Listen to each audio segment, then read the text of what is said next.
Hello everyone and welcome back to Sports Today in this special series that we're doing in the build up to the World Cup. What we're doing is we're analyzing or doing a SWOT analysis of every single team. So that's strengths, weaknesses, opportunities and threats. And today we're back to the one team that we love to love and love to hate, Pakistan.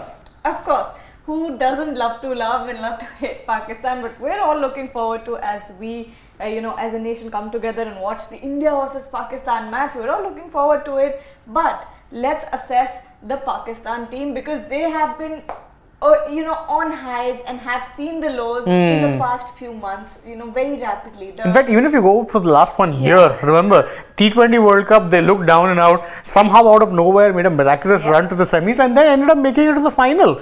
It sparked so many Kudrat Ka Nizam memes that I can't even tell you. And most people are like, no, it's just written, there's destiny and they're winning it. That didn't quite happen in the end, but don't forget, they have in fact made it to the finals of the last World Cup played. Although ODI cricket can be a bit of a different kettle of fish, but as we're going to find out in this video, there is plenty to look forward to if you're looking at this Pakistan team. And we can get right to it. Such an unpredictable team, so many highs, so many lows, but what will they bring into the World Cup? Let's first go over their schedule. And this is, of course, they're having an interesting start because actually, if you look at their first 5 matches, 3 are matches that on paper they should win. So 6th October, they're taking on the Netherlands in Hyderabad, followed by another match in Hyderabad against Sri Lanka. Then, of course, that all-important India clash, 14th October, Ahmedabad. Thereafter, Australia in Bengaluru, Afghanistan in Chennai on 23rd October, South Africa again in Chennai, 27th October. Then in Kolkata, they take on Bangladesh. 4th November, New Zealand in Bengaluru, and then last time they'll take on England, the defending World Cup champions, in Kolkata. So again, it's very like when we did the New Zealand video as well, we saw that there is a lot of, let's say, discrepancies in terms of with New Zealand it was the other way around. Like early on, there's plenty of heavy hitting. These guys, actually this is similar to New Zealand in the sense that early on it's very easy. Yeah, exactly. New Zealand only has one tough match when it comes to the beginning. That is the very first match against England. After that, they have Afghanistan, Bangladesh, and Netherlands.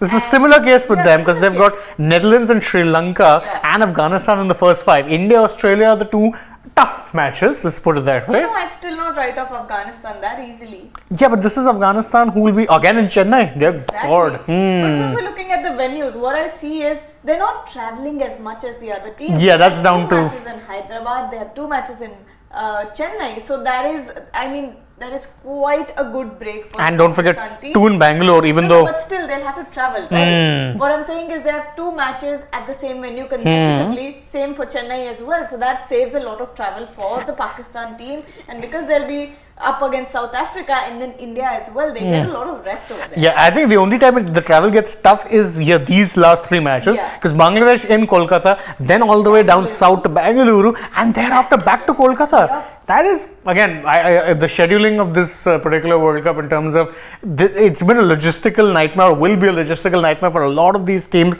The travel is going to be nightmarish. But again, Pakistan, you're right, do tend to have a slightly easier run because again, they've got 4 matches in 2 venues back to back. That will be very, very advantageous because they get to settle in more or less the same areas. And there's, of course, a bit of a gap between, like, say, a second match in Hyderabad, there's 4 days gap to India. Even after their second match in Chennai, there's a 4-day gap. Yeah, by the way. Oh. No, I'm talking about Hyderabad, then Ahmedabad. That's a lot of time. From Ahmedabad to Bangalore, 6 days, that's good. You take that. Yeah, see, 27th to 31st, again a 4-day gap. So it's actually spaced out quite nicely. I think that's good for them. But again, this schedule, it can be a strength or a weakness really depending on which way it goes. It's all about getting those early results. I know. Get the points on board and they're not that worried. If you're reaching must-win territory after the 5th match, then you're in a bit of trouble. But also looking at Pakistan's strengths, we will get to that, of course. But we know that batting on flat tracks is one of the strengths for Pakistan. We've got one in Bengaluru, we've got Kolkata, we've got Ahmedabad. Hyderabad, I'm not sure. To be fair, we saw the warm-up match in Hyderabad. Exactly. So they have good venues when it comes to their team. Yeah, I think Chennai would probably be the only one that probably won't suit. And that too, by the way, this is a Chennai that if we saw in this IPL can be a bit two-faced. Some tracks will be belters. Exactly. And some tracks will be absolute spin paradises. So we're not sure.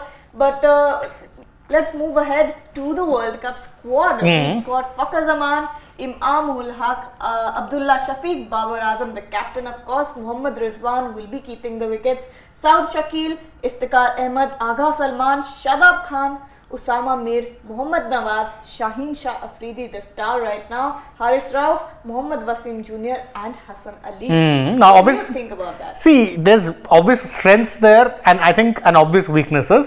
Let's talk about the strength first, which is that bowling lineup. Of course. That bowling and that pace bowling lineup, I'm being specific here, because again, Shaheen, Haris, and Mohammad Wasim, and potentially, I think Wasim, yeah, Hassan Ali can be hot and cold. That's the thing. But I think these two guys are going to hold the aces. Shaheen Shah Afridi and Haris Rauf. We know what Shaheen Shah Afridi can do with a new ball. We know what Haris Rauf can do in the middle overs when he's constantly clocking in at 150 Ks. No, I completely agree with you. If there's got to be a strength for Pakistan, it definitely has to be the bowling lineup, and especially the pace bowling lineup with Shaheen Shah Afridi and Haris Rauf. But then when we look at their backups, Mohammad Wasim Jr. and Hassan Phenomenal. Ali I mean, when it comes to being a backup, they're just as good. See, Hassan will definitely be starting. Remember, he'll slot in for Naseem. Wasim Jr. will be the backup, and remember, Wasim Jr. did very, very well. You'd remember in the Asia Cup last year, 2022. He did very well there, was even playing, if I'm not wrong, the emerging Asia Cup. So he's done good. Very bit unlucky, you can say, to be a backup, because he's someone skill set wise almost similar to Naseem, gets the ball moving both ways, new ball. Could have been ideal. They've gone for Hassan Ali because that's what Babar has said, experience is key. Absolutely. That is the strength. And of course, if you're talking about their batting lineup, I think a lot will depend on Babar and Rizwan. And Rizwan's form has been kind of hit or miss, but with Babar, I mean, we know the guy's capable of at this point. I mean, yes, again, like New Zealand, Pakistan also have, apart from venues, right? They also, not venues, schedule. Apart from schedules, they also have another similarity, which is having your batting lineup revolve around one particular batter, which is in Pakistan. In both cases, they're skippers. Exactly. But Mohammad Rizwan, we've seen him. He is capable of doing phenomenal things. He is capable of getting the team out of jail with those big knocks. But do they come very often? No. That's the problem. His consistency in ODI cricket is a problem. And of course, now if we're moving on to the weaknesses, there are two. And that batting lineup largely looks like one of them. Why? Because there's obvious question marks over a lot of them. Fakhar Zaman, we know he's a match winner. But those knocks come few and far too often. Imamul Haq, similar. No, strike rate. His strike rate. How are you playing at a strike rate of 60-70 in today's day and age? Being a white ball specialist batter. How do you do that? I don't understand. So Imam, that's the thing. He can be a very good accumulator, but his strike rate can get the team in some trouble. Even beyond that, if you look at the batting, again, Rizwan has been hit or miss. Go below that, someone like Iftikhar, mind you, did okay in the Asia Cup. Not been that consistent. Shadab too with the bat can be a little, and there that other spinner option was a problem. Remember, they had alternated between 2 or 3 players because they had Saud Shakil, Agha Salman, all kind of alternate with that role. What are they going with? We don't quite know yet. Probably it will be Agha Salman, but you never know. But when we're talking about weaknesses as well, I think the biggest weakness, apart from of course the batting lineup and their inconsistencies, is of course Shadab Khan. Because we are playing in India and those conditions are going to come into play. No matter what, I know there are a few flat decks over there, and Pakistan is playing on a few of them. But then, in the second innings, it does tend to kind of wear off. So I think that's why it's going to be a weakness for Pakistan, since they do not have, except for Shadab, who is not doing very well, and Nawaz, they don't have a solid spinner in their team. That has been their big issue, because Shadab's form in particular, because again, what is it that we keep talking about with teams always having an attacking wrist spinner? Shadab is that player, but unfortunately was targeted mercilessly by all and sundry during the Asia Cup. Nawaz, again, we know he's a decent enough, someone good at a container role, not necessarily a wicket taker. I think their spin department is a big concern, because if you're looking at backups, all they have is Usama Mir, who's in essence the same spinner as Nawaz. Exactly. So again, it's the Ravindra Jadeja Akshar Patel conundrum. And New Zealand as well. Who was it? Rachin Ravindra and Santner. Same thing. You have the same spinner, and Usama Mir is just that. And Usama Mir, by the way, I remember played the series against Afghanistan before the Asia Cup. Didn't do very well. Didn't really stake much of a claim for that place, and Nawaz easily just walks back in for the Asia Cup. So again, that is also a bit of a concern. Their spin, although they got some good overs, I remember out of Iftikhar, he had a good performance in that Pakistan, that New Sri Lanka game. Yeah. He somehow suddenly took some wickets, so that is there. But again, their frontline spin bowling is a concern, and of course, something that can be a concern at times, fielding. Oh no, let's not go there. Let's not go there. But we have to go there. Yeah. Is that fielding is a problem. Look, okay, for Pakistan, it has been. They do tend to come under pressure and sort of lose it in the fielding department. But then, when talking about opportunities, I think Babar Azam has the biggest opportunity right now to step up as a player.